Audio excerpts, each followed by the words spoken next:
জুলাই অভ্যুত্থানে দমন পীড়নে অংশ না নিতে বাংলাদেশের সেনাবাহিনীকে সতর্ক করেছিলেন জাতিসংঘের মানবাধিকার বিষয়ক হাইকমিশনার ভলকার তুর্ক। এরপর বাংলাদেশের সরকারে পরিবর্তন দেখতে পান। বিবিসি ওয়ার্ল্ড সার্ভিসের হার্ট টক অনুষ্ঠানে এই কথা জানান তিনি। বুধবার বিবিসির ওয়েবসাইটে এই অনুষ্ঠান প্রকাশ করা হয়। তার সাক্ষাৎকারে উঠে আসে সমসাময়িক আরও নানান বিষয়। আন্তর্জাতিক আইন এবং মূল্যবোধ অনুসরণ করে বিশ্বের বিভিন্ন সংকট সমাধানে জাতিসংঘের ভূমিকা নিয়ে বুধবার এক আলোচনার আয়োজন করে বিবিসি ওয়ার্ল্ড সার্ভিস। তাদের হার্ট টক অনুষ্ঠানের পর্বে উপস্থিত ছিলেন জাতিসংঘের মানবাধিকার বিষয়ক হাইকমিশনার ভলকার তুর্ক।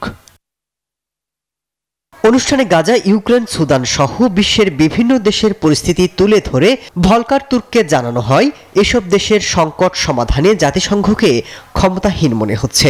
এর জবাবেই বাংলাদেশ প্রসঙ্গ উল্লেখ করেন তিনি। আপনি জানেন, জুলাই আগস্টে সেখানে ছাত্রদের ব্যাপক বিক্ষোভ হয়। বাংলাদেশে তখন শেখ হাসিনার সরকার আমলে ছাত্রদের আন্দোলন দমনে ব্যাপক নিপীড়ন চলছিল। তাদের জন্য একটি বড় আশার জায়গা ছিল আমাদের কণ্ঠ। আমি কি বলি এবং কি করতে পারি এবং আমরা ওই পরিস্থিতির উপর আলোকপাত করি। এরপরেই তিনি বলেন, বাংলাদেশের আন্দোলন দমনে সেনাবাহিনীকে সতর্ক করা হয়েছিল। আমরা প্রকৃতপক্ষে সেনাবাহিনীকে সতর্ক করি, যদি তারা আন্দোলন দমনে অংশ নেয় তবে তাদের আন্তর্জাতিক শান্তিরক্ষা মিশনে অংশগ্রহণের সুযোগ কমে যেতে পারে।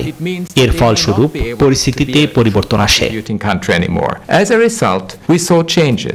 তিনি আরও বলেন, বাংলাদেশের সরকার পরিবর্তন হওয়ার পর তাকে ফোন করে পরিস্থিতির তদন্ত করার জন্য একটি অনুসন্ধানী দল পাঠানোর অনুরোধ করেছিলেন প্রধান উপদেষ্টা ডক্টর মোহাম্মদ ইউনূস।